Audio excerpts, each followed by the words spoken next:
द्वारका से संदेश आया, कृष्ण नहीं रहे। कमरे के पथरीले फर्श पर गोधूली की लालिमा छा रही है और वहां निस्तब्ध होकर बैठी है द्रौपदी।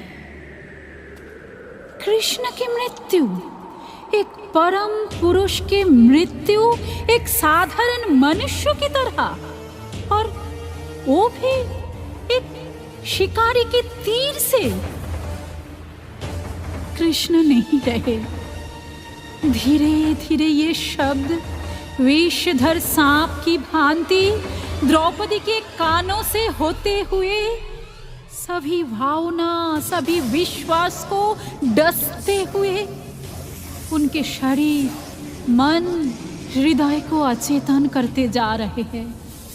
पूरा शरीर जैसे कांपते हुए शिथिल पड़ने लगा है। आंखों के पुतलियों में तीव्र जलन और अंधेरे के शीतलता जैसे इस जलन को बढ़ाती जा रही है। आज दिया नहीं जलेगा उनके घर में। आज ना होगा धूप की सुगंध, ना होगा शंख की मंगल ध्वनि। ईश्वर नहीं रहे। ईश्वर की मृत्यु होती है क्या? अचानक एक तीव्र चीख द्रौपदी की छाती और गले को फाड़कर, घर की सीमा को पार कर रात के अंधेरे में विलीन हो गई। उस चीख का हर एक शब्द अविश्वास, गुस्सा, निराशा के साथ घेरने लगा द्रौपदी को। कृष्ण, तुम कौन हो? बोलो तो तुम कौन हो? ईश्वर को तो मृत्यु नहीं होती है। कृष्ण, ईश्वर तो अमर बने रहने की अभिशाप लेकर ही ईश्वर बने रहते हैं। तुमने इसमें भी मुझसे छल किया। प्रलाप की तरह उन्माद अभिशाप को तुमने झूठला दिया आज, मुझे निस्सहाय बनाकर। क्यों? बोलो क्यों? एक साधारण शिकारी के तीर से संभवामी युगे युगे की साधारण सी मृत्यु हो गई। तो तुम कौन हो कृष्ण? तो मैं कौन हूं? इस तरह मेरे समस्त अग्नि को मृत भस्म करके तुम्हें क्या आनंद मिला केशव? मेरे जीवन के अंतिम बेला में ये तुम्हारा क्या नया खेल है?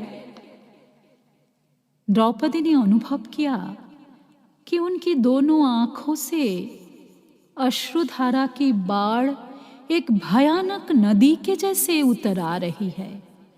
उनके गले पर, छाती पर इतने समय तक रोका हुआ अश्रुजल जैसे प्रबल धारा में बहती नदी उस नदी के स्रोत में बहता जा रहा है।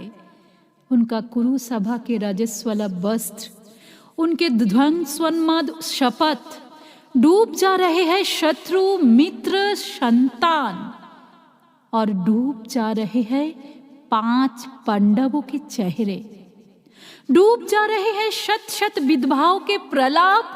डूब जा रहा है अतीत, वर्तमान और भविष्य। डूब रहे हैं महाकाल स्वयं।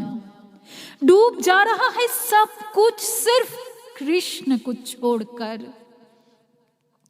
द्रौपदी अर्धचेतन में पुकारने लगी, कृष्ण कृष्ण।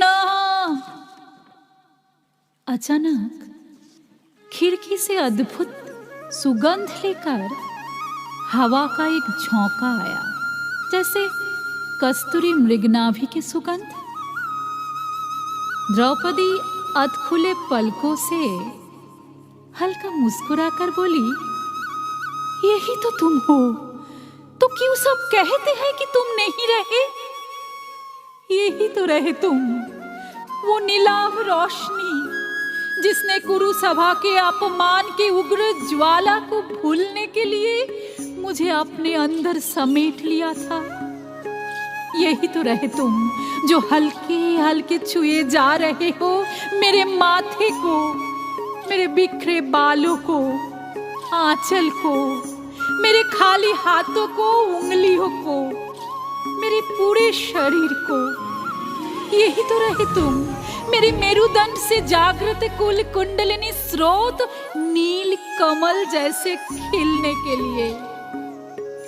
यही तो रहे तुम मेरी साहस, मेरी शक्ति, मेरी और एक मैं।